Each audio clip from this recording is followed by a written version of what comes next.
I thought I would just, read this quote, and then I think it'd be nice to have a conversation about basically misogyny in jazz, which has been a huge problem, and I think forever, but has been more recently, maybe within the last 2 years or so, has really been addressed more than it has ever been, and it's been talked about a lot more. But there's still a long ways to go to kind of fix these systemic problems, but that I think this quote kind of like lays kind of like the situation out well, much more eloquently than I would be able to do. The male jazz musician accepts and takes for granted that at every step he'll be dealing with other men, from club owners to booking agents to band leaders, fellow players, reviewers, and writers in the press, a male-dominated profession.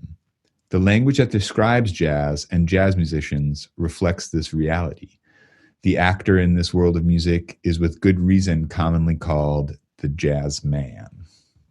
What has your experience been like in these terms? Like what has the situation been? What's the situation now? And kind of like, how do we move forward? Like what needs to happen, basically? Yeah, it's an important question. I'm glad that you're asking it. I like that quote quite a bit. I'll probably get that from you at some point afterwards. The quote sets it up so well. It is just ingrained so deeply that this is this art form is put together by the jazz guys. It's made by the jazz men. You're a jazz man. You're a side man. There's just so many terms that just constantly indicate that it's the assumption that it's always going to be a male first, or that the likelihood that it's a male that's going to be doing it. If it's a singer, that it's likely going to be a female. That is something that, until we start putting women in leadership positions, band leader positions, leadership positions at universities, in chairing jazz departments across the country, in dean positions, and also training our faculty, I think, across, I would say, the globe. I don't think this is just a United States issue. I think it's inherent to the music itself, which is really what that author is saying. It's changed over the last few years for me, I would say. I got to this position in 2013, and I think overwhelmingly there is an attempt of awareness, an attempt of inclusion, and I think the soul and the spirit of all of my colleagues is very honest, pure, and positive. I think, as you said, the systemic things that are just so ingrained, however, they're just still there, and they're going to be there until we are faced with looking at these things via discussion and making it okay for a female, whether it's jazz department or not, anywhere in the School of Music, female to say, hey, you said that thing, I really wish you hadn't, or that might not have been the best way. And until women are feeling comfortable with bringing those things up and not being kind of targeted after that, then we're still going to have this issue.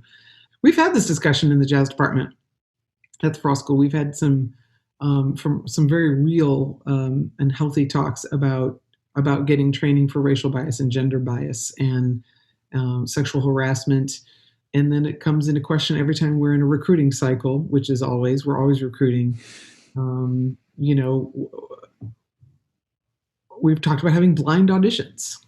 Maybe it's time to move to that, like the military does, right? Or the Met, or whomever, the Philharmonics of the world. It might be time to move to that. Until we perhaps get a new generation of educators through too.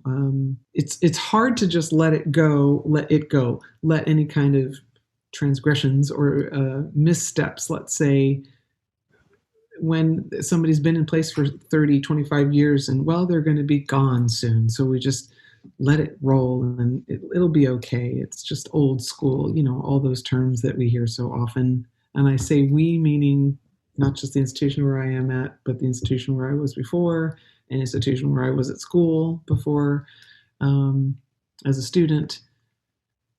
We just can no longer allow. We can't complain about what we allow.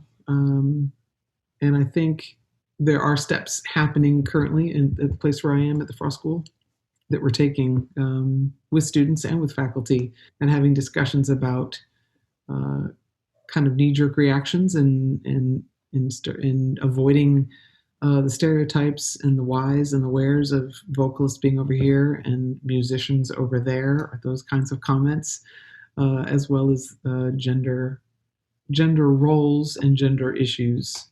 And the thing is, it trickles down, obviously, and it trickles down to the student population, and the students feel it, and then their behavior is affected by it, and then they continue on those same issues. They continue behaving in those same ways, both sides of that, female and male.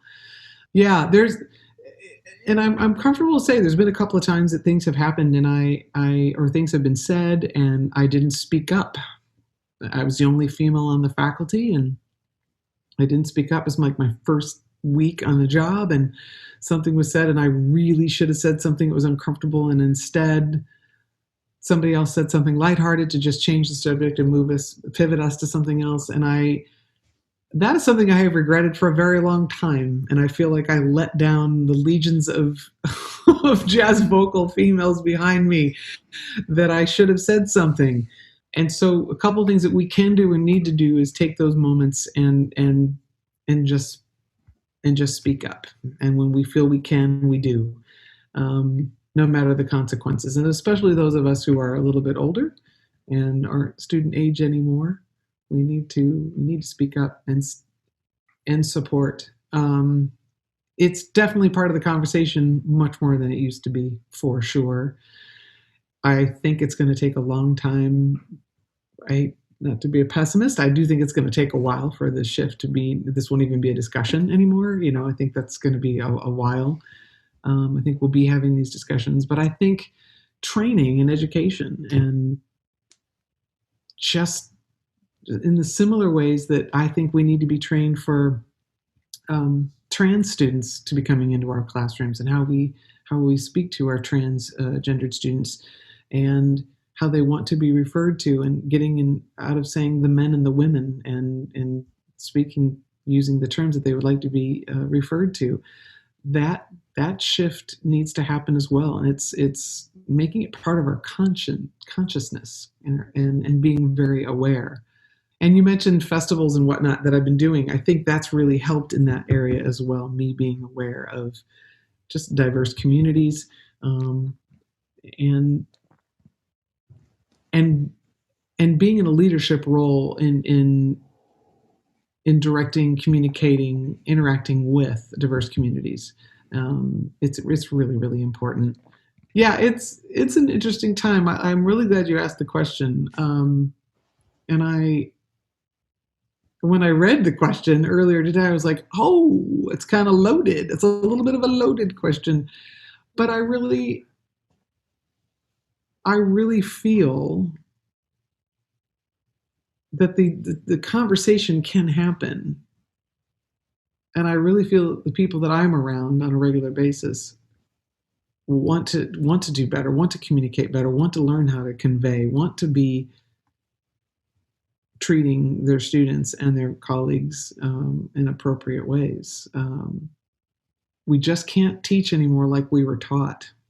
That's kind of one of my biggest shifts or biggest things that I've learned recently, that I cannot teach the way I was taught anymore with regard to jazz and its history and race, as well as the way I probably have spoken to students upon occasion by the examples that were set for me when I was a student.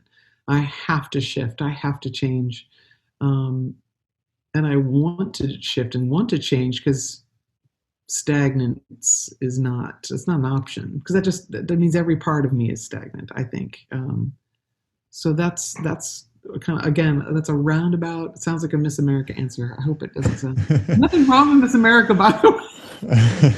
Yeah. To all the Miss America pageant people in the world, I'm sorry. Don't sue us. I mean, it's kind of, I feel a similar sort of pang when you were saying that, you know, there were moments when something was said in a room and you felt like it was your responsibility to speak up and you didn't.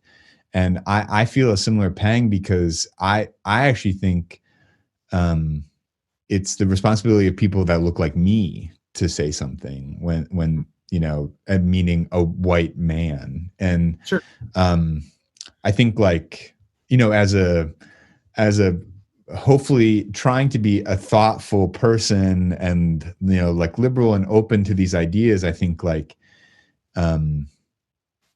a lot of times it's easy to say, like, well, I'm not being misogynist right now, you know, like, or I'm not being racist right now. So, like, I'm not part of the problem. Right. I will be like a shoulder to cry on or something like that. But it's like, it's actually probably the way that, you know, talking about change happening really slow, you know, the way that change happens faster and better, I think, and like, it will be more solid and actually the responsibilities on the people's shoulders that it should be on, actually, is that, like, if you know, if people like me speak up in those scenarios. And I think, like, that's something that I've learned more recently than I am proud to say, you know, that I wish I, you know, had been doing that but sooner. But, you know, there have been moments where people have said things in a room, or I could, you know, you could just kind of tell decisions were being made based on something that they shouldn't be made on.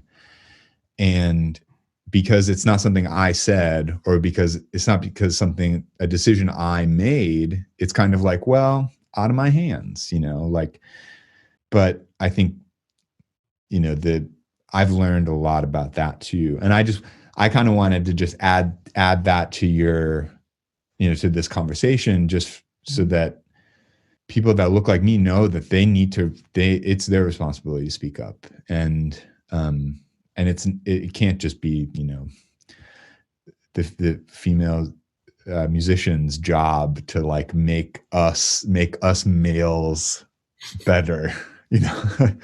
I think that's it's time for that to end, you know, like, yes, agreed. But yeah,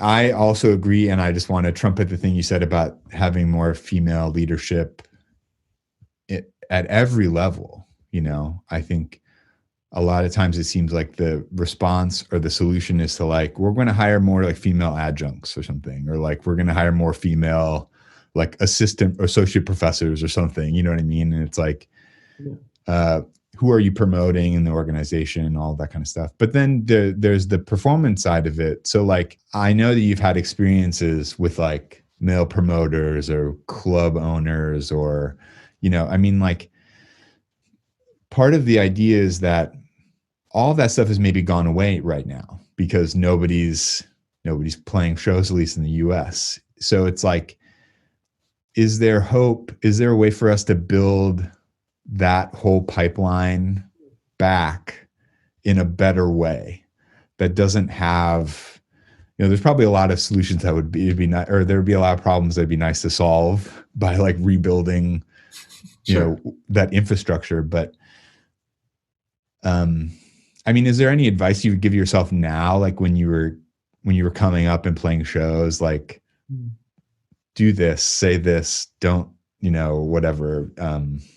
Does anything come to mind? I know you weren't, like, really prepped for this question specifically, but, like, does anything, like, pop into your head?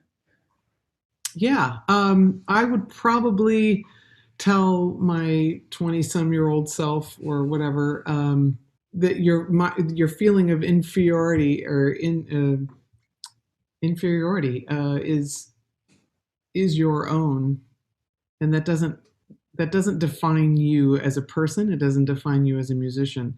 That your self-deprecating and your humbleness and the the intention to always serve the music, um, and put yourself last. That's the thing we were taught all the time, right? That the music is more important and you are the vessel for the music. And this is all very true, but there is an element of confidence and competence that comes with that, and that has to be embraced and needs to be embraced in a healthy way.